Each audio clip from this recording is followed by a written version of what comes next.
to really understand the impact of TikTok or any social media platform on democracy, we need to think about how it fits into the economy. Social media is an outgrowth of something called surveillance capitalism. That's the practice of spying on people and recording our behavior, things like our browser history, our purchase histories, the contents of our emails, our location, our face expressions and voice and so on, turning that behavior into data and using that data to predict what you will do next. This started with targeted ads. In the early 2000s, Google realized that all that data they were gathering by surveilling their users could be used to predict that you will buy a product if you are advertised to in the right way, thus making their predictions extremely valuable. How valuable you ask? Well, obviously depends on how accurate they can be.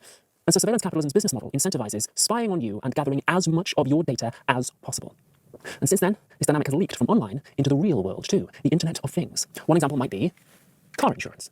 In theory, a car insurance company could put a tracking device in a car or maybe an app on your smartphone that monitors your driving habits. They could adjust your premiums in real time. They could even nudge you into adopting different kinds of driving behaviors. Like if you habitually drive very, very fast, then they might send you an alert on your smartphone saying, oh, hey, if you keep driving fast, your premiums are going to go up. And so you'd slow down.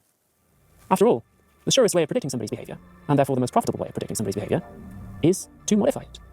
In this example, drivers would be kept under constant surveillance and their behavior modified so that insurance companies can make more money. And the exact same principles can be applied to politics. Because if a company can do that, a politician can do it too. That's what the Cambridge Analytica scandal was. And if a politician can do it, a whole government can do it.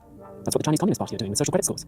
The exact same technologies used to send me Instagram ads about productivity software and nudge me into buying shit I don't actually want can be used to subjugate an entire population. And that puts us in a very tight spot. In her book, The Age of Surveillance Capitalism, sociologist Shoshana Zuboff says there's a strong anti-democratic streak to this technology. After all, nobody voted for constant surveillance and behavior modification. The companies that do it unilaterally, sometimes illegally, to the benefit of a tiny number of people. This whole thing about ticking agree to a massive terms of service that we don't actually read makes a mockery of the notion of informed consent. And actually, the whole business of surveilling people, predicting what they're going to do and modifying their behavior, erodes the model of society where free, equal people come together, decide what to do, and trust each other, seeking to replace that model with a new kind of society, where people are constantly surveilled and prodded by computers to act like computers. Predictable, coordinated, and working for someone else. There's a straight line from this kind of technology to cryptocurrency, which seeks to replace central banks and governments with the blockchain. Oh, you won't need to trust anybody anymore. We're not going to need a social contract anymore. Code is law. There's also a straight line to AI, which is largely built on taking people's data without their knowledge or consent. Zuboff says we need legislation that gets rid of all of this pronto. And that's a pretty big ask, because some of the biggest companies in the world, Google, Facebook, Microsoft, are up to their necks in it. Not to mention a lot of security agencies post 9/11, and again, China. But if it's that or democracy, one thing is for sure. Middleware ain't gonna cut it, Francis. History is happening again, Francis. And yes, I'm aware of the irony, maybe even the hypocrisy of complaining about this sort of thing on YouTube, a platform that is literally owned by Google. But I don't think it's unethical to produce content, or even to watch it.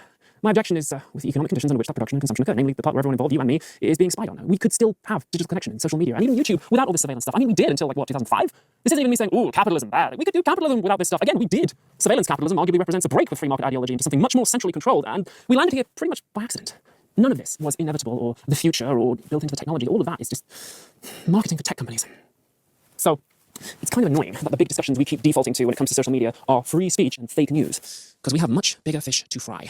TikTok, Facebook, smartphones, smart homes, digital assistants, e-books, face recognition, voice recognition, the Internet of Things, the Chinese Communist Party, predictive policing, most of the security state post 9/11, and Pokemon Go are all part of the same pattern now, wherein whole sections of the economy and government are an illicit influence campaign, which arguably runs counter to the deepest principles of democracy itself.